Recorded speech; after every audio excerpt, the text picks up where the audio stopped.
നമസ്കാരം. മലയാളി വാർത്തയിലേക്ക് സ്വാഗതം.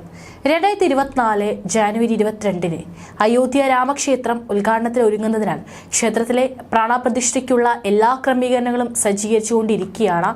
ജാനുവരി 22 നടക്കുന്ന അയോധ്യയിലെ രാമക്ഷേത്രത്തിന്റെ ഉദ്ഘാടന ചടങ്ങിൽ പ്രധാനമന്ത്രി നരേന്ദ്രമോദി പങ്കെടുക്കും.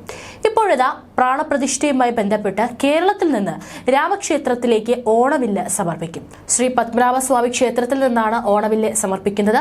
ഇന്ന് വൈകുന്നേരം 5:30 ക്ഷേത്രത്തിലെ കിഴക്കേ നടയിൽ നടക്കുന്ന ചടങ്ങിൽ തന്ത്രി തരണനെല്ലൂർ സതീശൻ നമ്പൂതിരിപ്പാട്, ഭരണസമിതി അംഗങ്ങളായ അവിട്ടം തിരുനാൾ ആദിത്യവർമ്മ, തുളസി ഭാസ്കരൻ എന്നിവരാകും ഓണവില്ല് കൈമാറുക.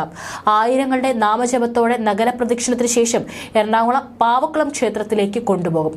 21-നാകും വിമാനമാർഗം അയോധ്യയിൽ എത്തിക്കുക. ഇന്ന് രാവിലെ മുതൽ ഓണവില്ല് ദർശിക്കുന്നതിനുള്ള അവസരം സജ്ജമാക്കിയിട്ടുണ്ട്. എന്താണ് ഈ ഓണവില്ല് എന്നുള്ളത് എല്ലാവർക്കും അറിയണമെന്നില്ല. 8 തലമുറകളായി കലയും പാരമ്പര്യവും ആചാര അനുഷ്ഠാനങ്ങളും നിലനിർത്തി പോരുന്ന ഒരു കുടുംബമുണ്ട് തിരുവനന്തപുരത്ത്.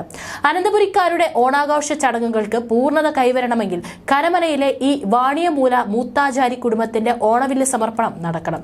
ശ്രീ പത്മനാഭസ്വാമിക്ക് തിരുവോണനാളിൽ ഓണവില്ല് സമർപ്പിക്കലാണ് തിരുവിതാംകൂറിലെ ഓണത്തോടനുബന്ധിച്ച് ശ്രദ്ധേയമായ ഒരു ചടങ്ങ്.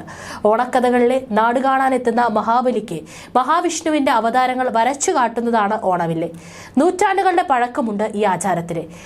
തലമുറയായി സമർപ്പിക്കുന്ന ചിത്രരചന ശില്പമാണ് പള്ളിവില്ല് എന്ന ഓണവില്ല്. ആചാരങ്ങളുടെയും കലയുടെയും കൂടിച്ചേരലായ ഓണവില്ല് ഇന്ത്യൻ സംസ്കാരത്തിലേക്കുള്ള കേരളത്തിന്റെ മറ്റൊരു മികച്ച സംഭാവനയാണ്. കരമനയിലെ വാണിയമൂല മേലാറന്നൂർ വിളയിൽ വീട് മൂത്താചാരി കുടുംബക്കാരാണ് ഓണവില്ല് നിർമ്മിച്ച് വരച്ച് നൽകാനുള്ള പാരമ്പര്യവും അവകാശവും കൈയാളിപ്പോരുന്നത്. മഹാവിഷ്ണുവിന്റെ സൗമ്യഭാവമുള്ള അവതാര കഥകൾ ചിത്രീകരിക്കുന്ന ഓണവില്ല് പഞ്ചവർണ്ണങ്ങളിലാണ് തയ്യാറാക്കുന്നത്. വിശ്വകർമ്മദേവൻ സൃഷ്ടിച്ച അതിവിശിഷ്ടമായ ഒരു ചിത്രരചനാ ശില്പമാണ് ഓണവില്ലെന്ന് ഐതിഹ്യം. തിരുവനന്തപുരത്ത് ശ്രീ പത്മനാഭസ്വാമി ക്ഷേത്രത്തിന്റെ ശില്പികളുടെ പാരമ്പര്യത്തിൽപ്പെട്ട ധാരാളം വിശ്വകർമ്മജന്മാർ തിങ്ങിപ്പാർക്കുന്ന കരമനയിലാണ് തലമുറകളായി ഓണവില്ല് തയ്യാറാക്കി പോരുന്നത്.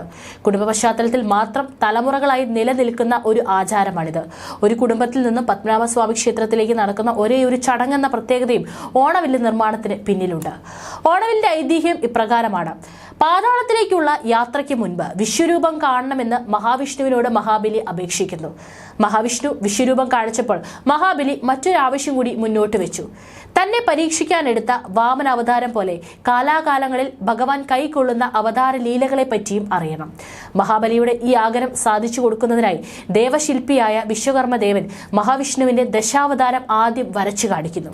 തുടർന്ന് വിശ്വകർമ്മദേവൻ തന്റെ അനുചരന്മാരെ കൊണ്ട് കാലാകാലങ്ങളിൽ മഹാവിഷ്ണു എടുത്ത അവതാരങ്ങളുടെ ലീലാചിത്രങ്ങൾ പള്ളിവില്ലിൽ വരച്ച് വിഷ്ണു സന്നിധിയിൽ സമർപ്പിക്കാമെന്നും അവിടെ ചെന്ന് മഹാബലിക്ക് ഈ ചിത്രങ്ങളെല്ലാം കാണാമെന്നും അറിയിക്കുന്നു.